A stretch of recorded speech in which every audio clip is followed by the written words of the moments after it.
Well, I believe I do. Maybe I don't. Whatever. I judge a person by how they react to what I do or say or organize. My lies, my head games. Pretty fucking simple. I can play one head game on you and find out what I mean to you instantly. Sure, you can tell me you love me, but if I tell you I desperately need X and you don't provide it, and it is within your grasp, I'm talking I need $1,000 now, or I'll be beaten severely by a gang of thugs.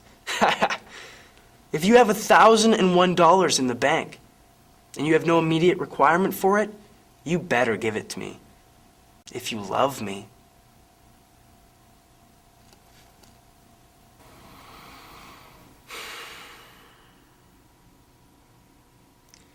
I do every now and then feel a little guilty about her, though.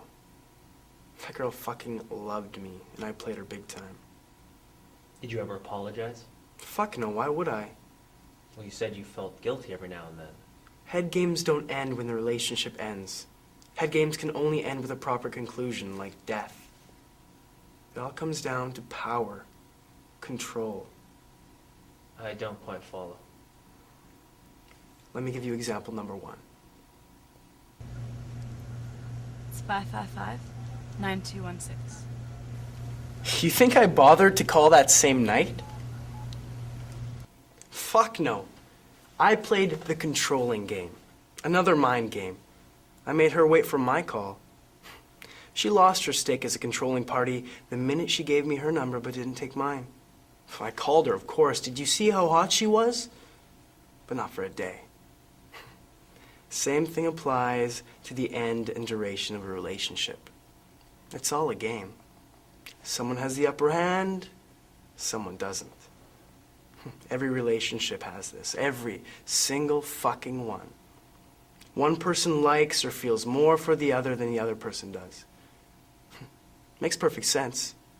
No two people can feel the exact same for one another. I understand that, but why can't you apologize when things are over? Why do these mind games have to continue? Because a relationship never ends. It weakens.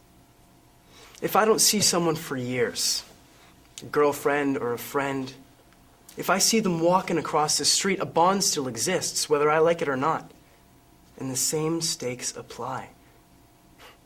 If I apologized or allowed her to regain the upper hand when we met, she'd be in control. I mean, what if I called her up to apologize and she never phoned me back? Sure, I'd have a clear conscience, but I'd be powerless. You are quite a character, Scott. I like to think so too. I learned that ambivalence and silence also makes you powerful. Please elaborate. Take the situation with the girl we just spoke of.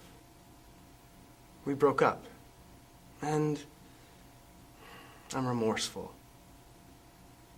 But I'm not going to call her, though. You know why? Because then I show I care. I don't want her knowing that. Even if I do, how would it benefit me to have her know? So I act like I'm not bothered. I'm sure she thinks of me at night, at what I did, etc. I'm positive she has hatred for my actions, but whatever. The silence is what hurts the most, the not knowing. If you don't mind my asking, how many girlfriends have you had, Scott? Why? Just curious. You wouldn't be able to believe me if I told you. I've lied so much and explained about my lies, you don't trust me at all. Figure it out. What was that? Nothing. Next question. What gives you so much pride in what you do? Don't you see? It's a form of art. When this gets published, people will ask me to sign my book and ask me questions about it. I'm getting paid to practice what I preach. And I do this so well. I take the title con artist as a compliment. I take it literally. Le con artiste. Sounds good, doesn't it? What's your most infamous conning tale? That's a tough one. Give me a moment to think about that. On women? If the most infamous was played on a woman. Yeah. It'd probably be with Nikki. Nikki again. Yeah, so? She just seems to come up a lot, that's all. And... Sorry, Scott, I didn't mean anything by it. What's the story? Can I get something more to drink?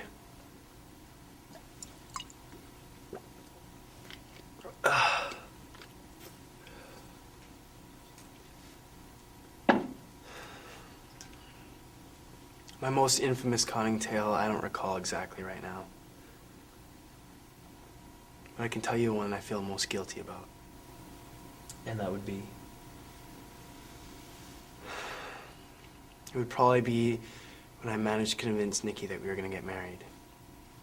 Please go on. See, that's why I had to get more liquored up to tell you about this. It's not even written yet.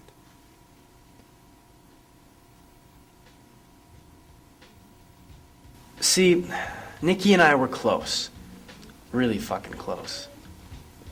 Well, I deflowered her, but it wasn't easy. My sister told me I shouldn't be with anyone I didn't see myself marrying. You don't need to worry about that. Nikki, I love you. I truly thought that I did. I didn't, though. But she did everything for me. She shelled out so much dough for me and affection. I took it and ran. But Nikki was a turning point in my life. I guess she realized my worth and helped me realize too. I guess it's a good and bad thing. She enabled me to become the confident, suave, and smooth operator that I am now. The notches I built on my bedpost through our relationship were through the confidence she instilled in me. How did it end? She caught me. How? I had keys to her place, which at that time was more impressive than mine. I'd make use of it, hiding the pictures of the two of us. I'd take girls back there and... She paid for a cell phone for me so she didn't intercept my personal calls.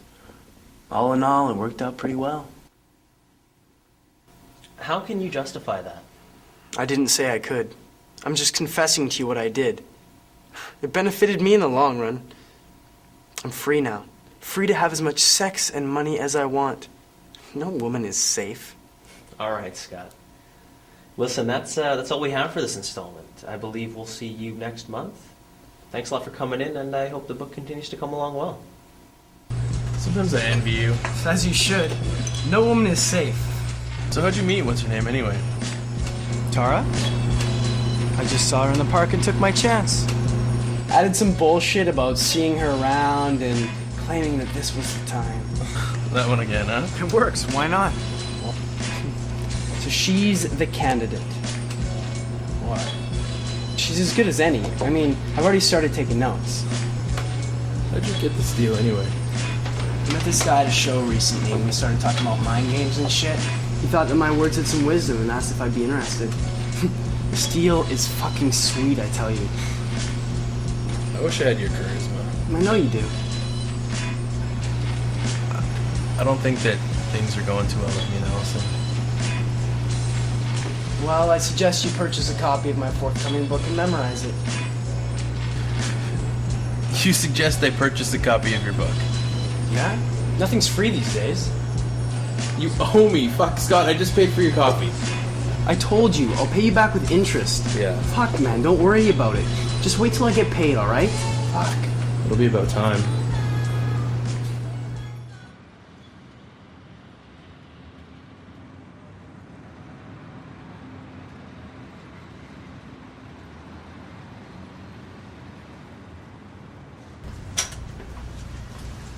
Hey. Hello. So where are you taking me?